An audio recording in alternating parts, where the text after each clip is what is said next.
Yo, get a grip on your goblet gobbling profits. The rap game constantly vomit on all your garments. The gynecologic you pussies can't even process. Watching reruns of The Office, keeping it honest. I keep it polished, the nickel split in your pickle. Yeah, it's the Mixtape Show, man. We got the Artist of the Week interview tapping in real soon. We got the big homie Fortunato up from Canada joining us. He just released a new project with a dirty sample. It's called The Coalition, and this is a joint off of there called Uppercut, man. We're waiting for him to call in right now. The middle of age, a minimum wage, a synonym for what I'm giving. I was gifted with rage. Came from the Ville using skills to get paid. This is my trade, so I use the mic as a blade. This is my stock and trade. I pop the gauge from pressure. I'm suppressing, no compressing my rage. Hey, here's a hot take. You need a long break. You wanna talk tough? Give your head a shake. Go home and meditate. You're just a featherweight. This uppercut will make you levitate. Get it straight. There we go. Peace, brother. How you? Good. How you doing? I'm good, sir. How was everything in your neck of the woods? Excellent. Yeah, sounds like the weather's nice out there too, man. Yeah, you know what? It's actually quite good right now. We got like 36 degrees with the humidity, so like, you know, that's Canadian. So absolutely. Well, we dealing with 100+ degrees Fahrenheit here in Dallas. So okay, welcome to the summertime. We're loving it up here. Absolutely. Well, let me give you the proper introduction, brother. Ladies and gentlemen, we are here live on the Mixtape Show. Not really. Joining us this week for the Artist of the Week interview, man, we got the homie Fortunato just checking in, man. He just released a new project with my guy, man, one of my favorite producers out there, man. Dirty Sample. It's called The Coalition. Shout out to Thomas Quinlan, man, for Hand Solo Records for connecting us on this one. And we want to welcome what we call now, brother. We call our guests here Boom Bap alumni. And you are officially inducted to the Boom Bap alumni family, man. So Fortunato, welcome to the mixtape, man. How you doing, brother? I'm doing great, man. Thanks for having me. I'm happy to be included in the Boom Bap alumni. I've been doing this Boom Bap. I mean, it became a thing. This is just how I started rapping. Like I've been doing this a long time. Mm-hmm. And 2006 was when I first dropped my first album, and I've been doing it ever since. And I guess I'm Boom Bap. So there you go. So you already kind of lead me into my questions, man. Because I was gonna say you are a veteran, up there in the scene and been doing your thing and been connected with a lot of dope MCs that I've listened to coming up and everything like that. I know you had a personal connection with the homie Sean Price, rest in peace. And you know, you just been kind of grinding at it, still doing your thing, consistent. And like you said, 2006, man, take me back to that time where you was like, you know what? I want to do this. I want to contribute to the hip hop culture, and I think this is something I want to do. Take me back to that time, and what made you make that decision to kind of jump off of the porch and just do it? Yeah, well, there was a collective of us. We were all in high school, and we were all just writing rhymes during class, and then getting together on the weekends and like having ciphers and stuff. And then it was like one of our friends started to get like really successful. He had an opportunity to open for Mobb Deep, and it was like the biggest thing that any of us had ever seen. Yeah. And then tragically he was murdered like right before it happened. And you know, we started with a group called Angerville, and basically it was all about the fact that we were really angry about the fact that our friend was gone and he never got a chance to achieve his true potential. So an artist named Conscious Thought and myself, we got together, we started Angerville, and that was basically the beginning of my journey as an MC. Yeah, and then kind of carrying the torch for your fallen compadre too, right? Yes, exactly. Still carrying that torch, right? Absolutely. Nice. That's dope, man. That's a dope story. It's always easy to kind of do it for yourself, but when you feel like you got other people that you got to do it for, it seems like that you kind of lock in a little bit more and become a little bit more focused. You know what I'm saying? Agree. So like say you started in 2006, been pumping out music ever since, man. What is it about the journey, and what is it about that still gets you going, man? What is it that still makes you want to contribute and still put out these dope records and just kind of want to be heard? What's the thing that keeps you going? It's the beats for me. It really is. So like with this new project, the Coalition, you know, like the project I put out before was with Sean One. Mm-hmm. He's my absolute go-to. Like he's the guy who produced "Don't Drink the Kool-Aid" with Sean Price. he's produced like that's my guy. Like if he ever sends me a beat, I'm rapping on it. Yeah. And with the coalition, the Dirty Sample, I wasn't really familiar with him personally. He was just the guy that I kind of. But every time I heard his beats, I was just like, I like the way this guy works with the sample. I like the way that this guy's doing it. It's kind of nasty. And I was like, I just messaged him. I was like, I'd love to rap on your beats someday. Mm-hmm. And so it was like really like a 3-year process of just very slowly sending me beats and me like writing to them and working on them. And sometimes the beats would get changed halfway through. Like we'd be like, okay, he want to put a better beat or whatever. Mm-hmm. But as things went on, we were just like, it's starting to take shape. And it started off as just like we wanted to do like a few tracks together. And then we're like, okay, now we're doing 7 tracks together. But I really dig that what he's dealing with. Like his stuff is kind of like, it's very abstract and weird. And like, he uses a lot of samples from places you wouldn't expect. Mm-hmm. So that's why I think as an artist who's been doing this for a long time, it kind of awakens me a bit. Like it kind of like gives me that lift to keep going. Yeah, I'm a huge fan of Dirty Sample. I had him on the show a few times, and I just, like you said, I just love his work and his process, and I'm just like, what goes on in that brain, man? Where do you find this stuff? As a fellow producer, I'm jealous. I'm like, where does he find this stuff at, man? Because it's obviously not weird. It's not the internet. So he's finding this stuff somewhere. I don't know where he's digging, but he's digging for some dope records, man.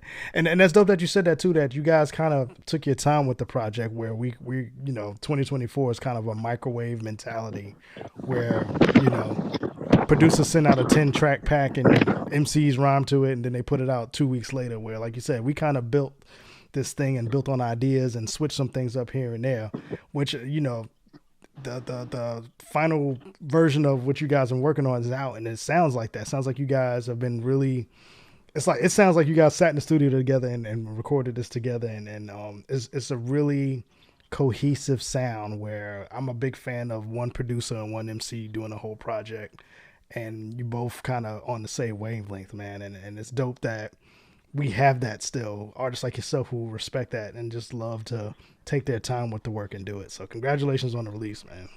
Thank you, man. Like that's why I try to build that kind of brotherhood or sisterhood. Maybe hopefully someday there can be like that kind of connection. But I'm saying like I love to have that one-on-one. Like when I first started rapping, it was very like there was a lot of collaborations. There was a lot of features. It was very feature heavy. It was like different producers on every track. That's just the way we did it. And then like as things progress, like I just want to be like, hey, you, like let's do this, you and me. So, hey, you guys. Around what time did that switch up for you, where you kind of was like, I'm gonna stop piecemealing projects, producer wise, piecemealing together and just kind of get one? When did that change for you? Around what time? It was my second solo album, Unseen Armada. That was the last time I started going feature heavy. I had 2 solo albums, Warfare and Unseen Armada, and both of them were like a lot of features. And I said, it's kind of like, because I came from a duo, right? So I was like, people kept the knock on me was always that I couldn't hold my own as a solo artist. And then I went from a duo to a solo artist. And the first 2 albums, people were like, we're still not convinced because he's got a lot of features. So then after that, I did the Blue Collar album. I did the DJ IV, Two Bad Dudes album. And then I did Blood, Sweat, Tears 2. And then with Royce Birth. And then I did the Blue Collar 2 album. And none of them have features. So I did 4 albums in a row with no features just to prove a point. Just so people know the kind of person I am.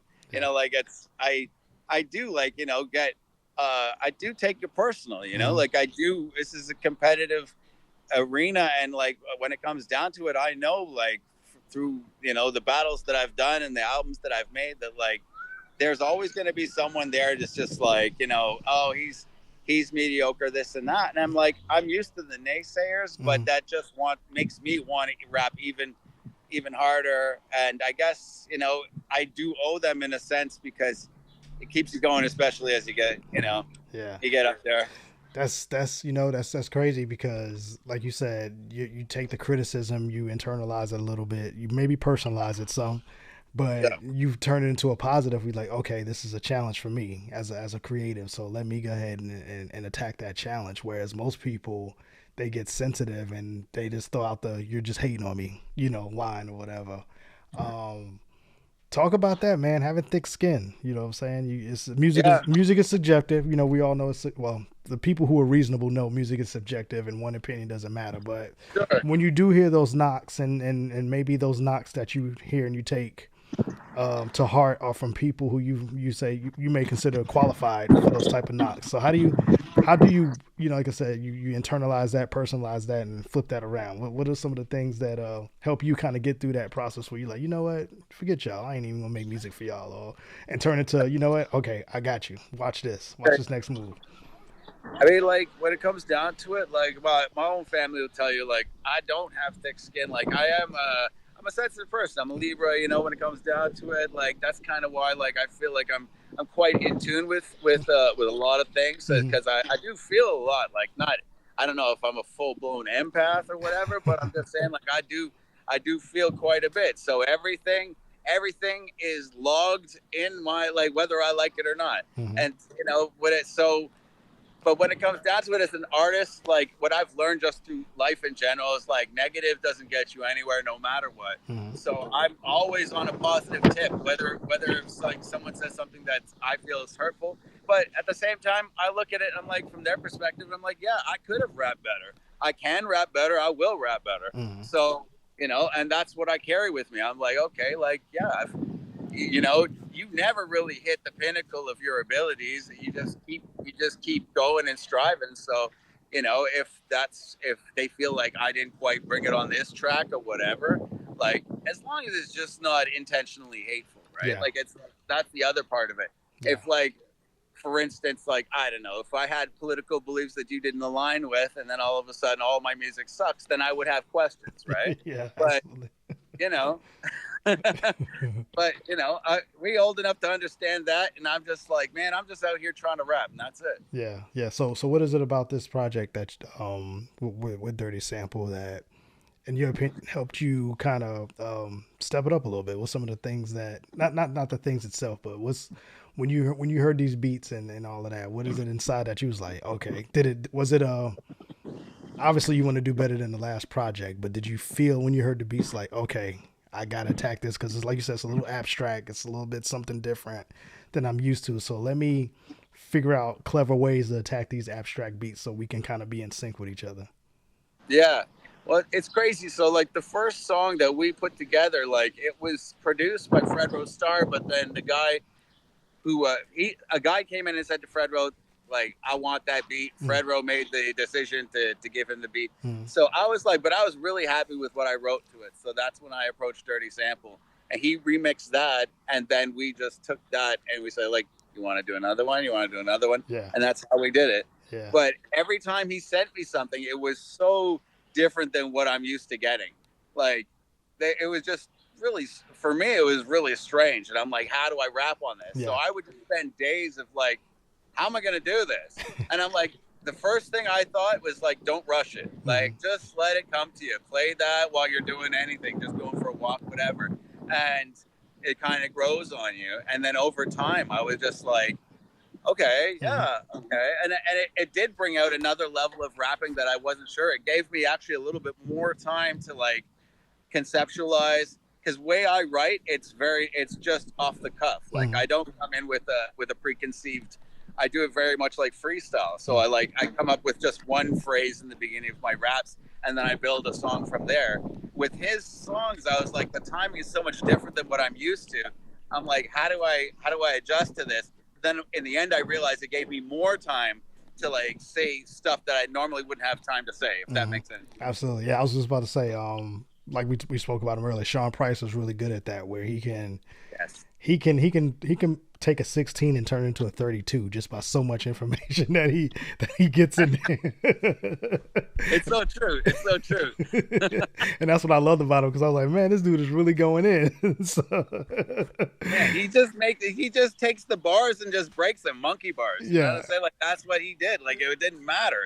His space and time did not exist. So, like the guy was Thanos. Like I was just like, man, I wish that I could play with time and space the way that he did, but yeah, like exactly what you said. Yeah, man, absolutely, man. So what are you hearing about the project, man? What's some of the reviews coming back? What's some of your peers saying so that far, you can hear? yo, man, respect to rapreviews.com. They don't like me over there, but that's okay. Okay. They're all entitled. Everybody's entitled to their opinion. I just respect them for taking the time to listen. But overall, the response has been pretty fantastic. Like, it's, it's definitely more of a grimy old school boom bap underground, whatever way you want to label it, but I mean, like, I was listening to Nas tracks today and it sounds a lot like what I'm spitting, I mean, it's not DJ Premier and Nas, it's Fortunato and the Dirty Sample. Obviously we're not in the same category, but we're doing the same thing. So if you want to call it old school or underground or whatever, be my guest. But yeah, it's just me on the mic going off, and like, yeah, for the most part people seem to think it's pretty dope. Yeah, you was mentioning earlier, I guess, that platform that wasn't digging you too much though. But that's always something that's always used to your advantage too. Because I always look at it like, man, why are these people hating on this person so much? You know what? Let me go listen to it and see it. Then you'll find the jewel, and you'll be like, I don't know what they heard, but I heard something different. Yeah, and to each their own, and for sure, like, honestly, it's all good. Like, we all been doing this for a very long time, and we all got our hustle, whatever, however we get it done. As long as we keep doing it, and it's positive, and it feels good. Like I said, I almost stepped away a couple times just because things weren't feeling like they were beneficial anymore, and I was like, had to get my personal life more in order. But now, shout out to Organic for King of the Dot. He got me into Muay Thai, and it's been going fantastic. I'm on my 3rd month right now, so that's a big part of my life. I've been doing yoga for 2 years. So, like, outside of rap, I always like to tell people, like, it's a very, like Nipsey Hussle said, it's a marathon. Take care of yourself. Don't get bogged down in, just stuck in the studio all day, every day. You got to be out there living at the same time. You got to take a break. You can't live and breathe it all the time, 24/7, man. It'll it's like cannibalizing yourself. It'll eat you inside from the inside. I definitely get that. I went through the same thing, man. I had a couple years, within the past year and a half, I had lost a lot of family members. So I was trying to use this to kind of not deal with it, kind of thing. And then finally I was just like, I got to the point where I was like, I don't want to interview anybody. I don't want to listen to music. I don't want to talk. I just want to sit. So I kind of just needed to kind of just sit and deal. You know what I mean? And that break helped me out a lot too, because I got energy now, and I see things a little bit differently when I'm dealing with a lot of this stuff, and my process has changed a lot. So you do kind of got to walk away or take a break sometimes just to kind of reset yourself, because it's a grind, man. It's anything in relation to entertainment, it's a grind, because you're constantly seeking validation from people. You know what I'm saying? Yeah. And that gets a vicious cycle. That's what I'm saying. Like, don't let that devour you, because it's like, it's easy enough. You get a little taste of the fame, and it happened to me. But what's most important to me is my wife and my kids. And that's what it was before rap. And it's like, so I don't let that change you, Absolutely. That's all I'm trying to say. Absolutely. Do we have any visuals for the project? Are you working on that, or? We got one visual out. It's the Sean One remix of one of the songs on the Coalition. That's like the most recent thing I got posted on my YouTube.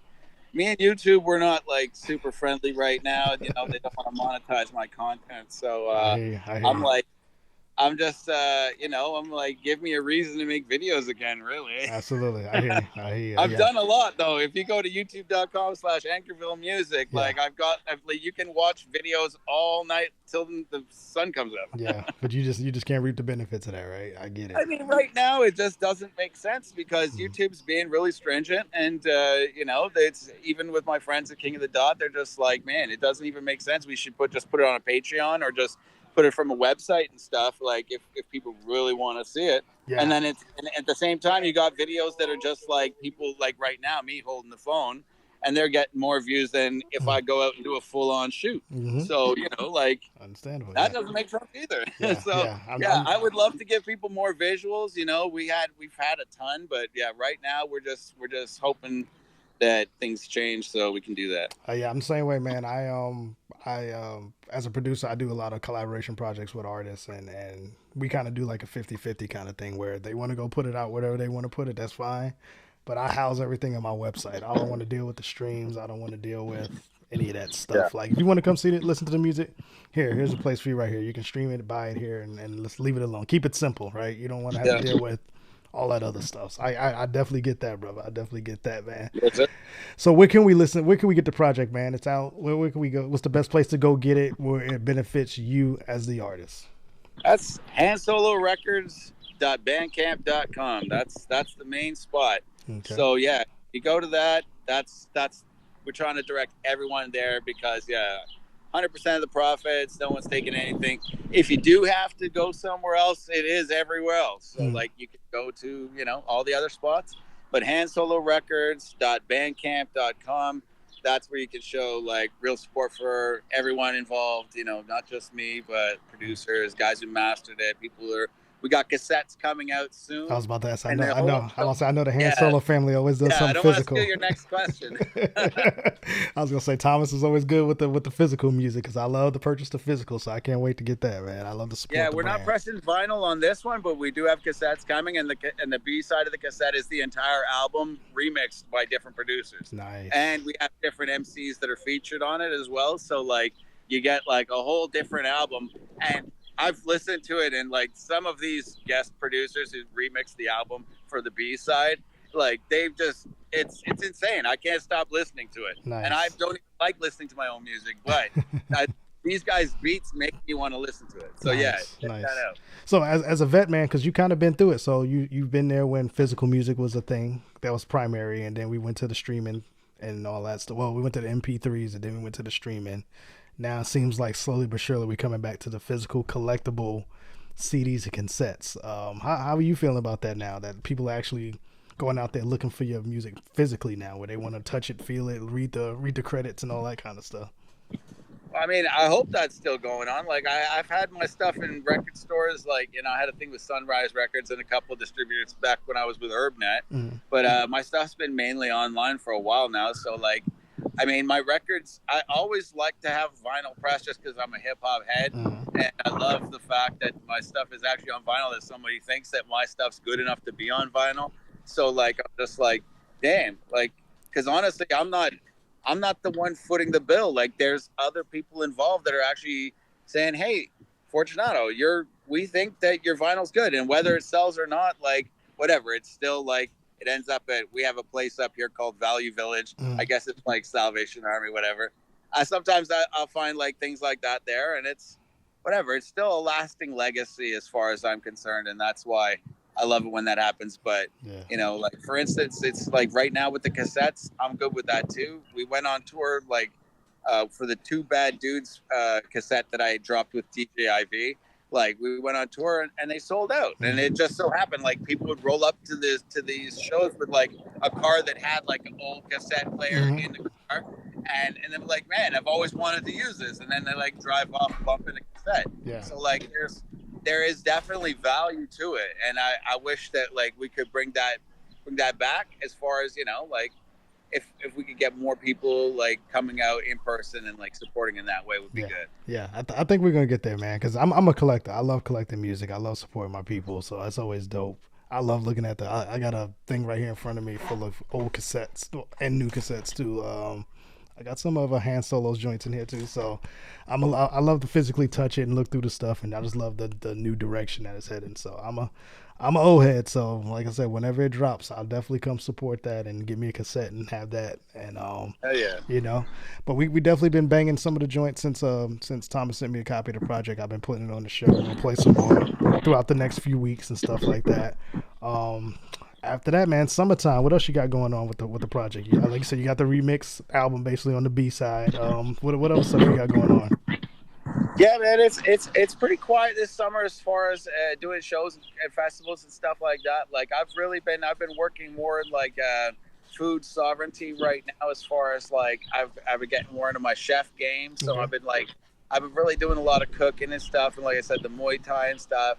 And that's another thing I want to impart on like young artists. I'm like, man, be well balanced in your life. And so like that's something I learned just maybe not even that long ago. I was like, man, I was way too invested in one thing, and all of my energy was in there. So right now, like my energy is different. It's more spread out, and I'm really just trying to do things like, I got music out. I'm always going to have music out. But right now I have my interests are kind of like all over the place. So I'm not like playing a bunch of festivals or doing a tour this summer. Normally, I would have already done like a tour of the East Coast at least, but this year I said, you know what, I really want to just stay put here in Toronto and just kind of like have a nice, like, not driving all over the highways and stuff, doing that all summer. I want to have like a chill summer. So Absolutely. that's really the plan. And you know, if I make any videos or music over the summer, which I'm sure I will, like, I'll be sending them to you right away, because like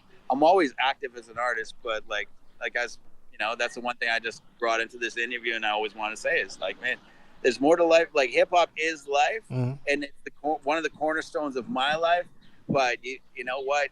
Don't shut out other opportunities and just be like narrow mind. Don't be like narrow minded when it comes to it, because like, you know, you can always you know, come back around to it afterwards. You can always be like, man, okay, now like I took a break from it.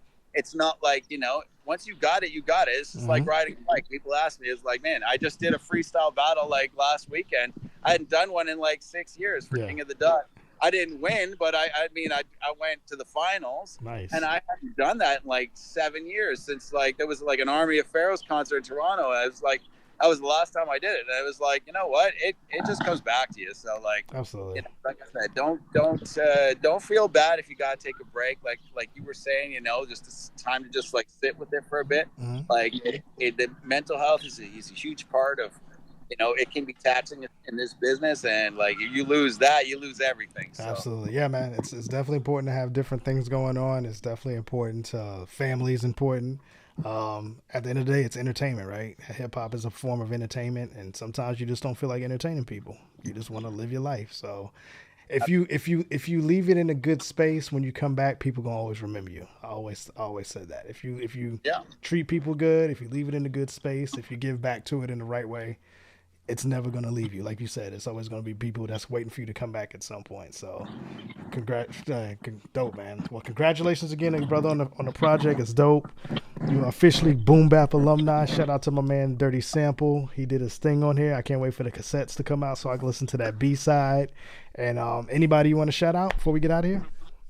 Man, the Dirty Sample, Thomas Quinlan, you know, Han Solo Records, which is Thomas Quinlan, but you know, you gotta say both. I mean, shout outs to my wife, my kids, like, and Sean One, and I mean, everyone for tuning in, and everyone who listens to my stuff and supports me. Like, thank you so much. Absolutely. He goes by the name of Fortunato. He just dropped his new project with the Dirty Sample called The Coalition. Why'd you name it The Coalition? My bad. Let's do it real quick. Why'd you name it that?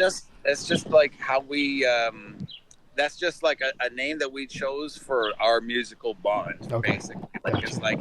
Gotcha. That's how we bonded. It's kind of like how Preem and Royce 5'9" are prime for that project. So you guys are kind of like the coalition for this project. I like that. Yeah, and I hope we can coalition again and again. Collate again. Yeah, man. Nice, man. Go check out the project. Go purchase it. Support them on Han Solo Records Bandcamp pages if you want to get that directly. Support them. Fridays, I know on Bandcamp, it's Bandcamp Friday. They get 100% of the proceeds. So go ahead and take care of those. Take care of them. I'm gonna go, even though I got my promo copy, I'm gonna go support the project because I believe in that. And you know, if you want to stream it after you purchase it. Is what I tell people. It's okay to stream it, but go purchase it first and then stream it after that, and then show them double love. You know what I mean? And I appreciate this time, brother. It looks like you're having good weather out there, man. I don't want to hold you up too much longer, man. Go enjoy the rest of your day. And, man, thanks for having me. And we got your back, brother. You're a family now. You're Boom Bap alumni, and anytime you got new music, man, send it our way, and we'll take care of you, and we'll service that record for you, man. I appreciate you, man. Thank you so much. Not a problem. We'll be right back.